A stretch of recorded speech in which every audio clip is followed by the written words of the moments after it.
I just hope that the story and my testimony encourages somebody, because I am no one, but it's about the Lord, and it's about his keeping power. It's about his faithfulness and how of an incredible father that he is. If you don't know my background, a lot of you know me, but then there are some since I've been back that I've just recently met. Obviously, I'm from America, if you could tell by my accent. And just a bit of background on me. I was born into a broken family, quote unquote. No, I was not in a normal family. My mom had me out of wedlock. She does not know who my father is, so I don't know who he is. I don't even know if he knows that I exist. So I've never had a father in my life. And my mother had me, it was unplanned. And there was a chance that she was going to abort me. There was a chance she didn't want me. So that alone, that I'm standing right here, is a testimony in itself that I'm here and that I can encourage people with this. But my mom decided to keep me. My mom had all intentions of having the best life with just me and her. And then I was about 2 years old, and drugs and alcohol, she was turned that direction. She chose drugs, she chose alcohol over me. And so she was never really around. I don't have that many early memories of her. I just remember her being in and out. And my grandmother actually took me in. But the beautiful thing about all this is my grandma actually raised me in church. So I was actually in church at a very young age. I don't remember not knowing the Lord, even though I was in a situation where I come home and I don't have parents and I don't know my dad, I don't know my mom. It never really dawned on me that wasn't normal. I actually, people were like, when I was a teenager, they're like, what's your testimony? I said, I don't really have one. They're like, what about the fact that you don't know your parents? I was like, oh yeah. It's just something that the Lord has always kept me. And looking back, even as a young kid, I was 5 years old, I gave my heart to the Lord. And looking back, I just always remember never being alone. Hebrews says that he'll never leave you or forsake you. And I truly felt that. Looking back now, I'm 28, going to be 29, and thinking even then, I remember never being alone. I had my aunt and my uncle who took me in when my grandmother couldn't. And I've been blessed with many men and women who have, been that father or that mother figure in my life.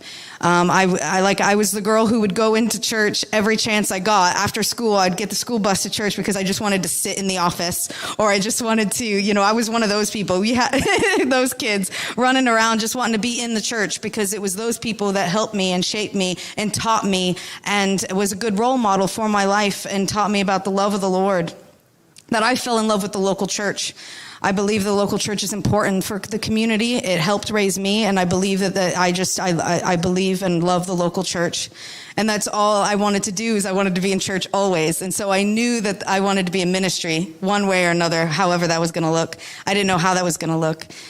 And here I am, 6 years now. I have been living in Ireland. There's been some issues, but I've seen God come through, and the part of him being a father.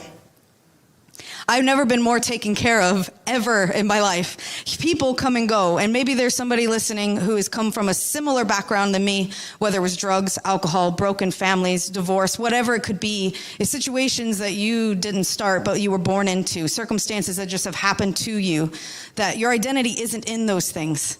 If people look at me, they say, oh, she was an accident, or she was a mistake, or, because my mom didn't plan this, it was all unplanned. And so it could be easy for me. Statistically, I could have gone down a very destructive path, but the Lord kept me. The Lord kept me, and he encouraged me. And the fact that I am not a mistake, that I am not an accident, that I have worth, that the Lord came and died for me, even though my mom didn't know that I was, and she may be watching this because by the grace of God, I have no issues with my mom. She's human. She made a mistake, and I love her. But she didn't plan to have me, and my dad doesn't even know who I am. All these things, I could definitely say I have no worth, I'm not loved, but the Lord chose me. And same for you. If you came from that same similar background, you're not an accident, you're not a mistake, you have worth, you're chosen and you're loved, and you have purpose. And I just pray that you are encouraged by this, that don't identify yourself by what's going on around you. Sometimes things happen to you that's not your fault. Sometimes things happen to you that are your fault, but you are not identified by those things. That it's what the God says about you, about what his word says about you. And like I said in Hebrews, he'll never leave you, he'll never forsake you, and he means that.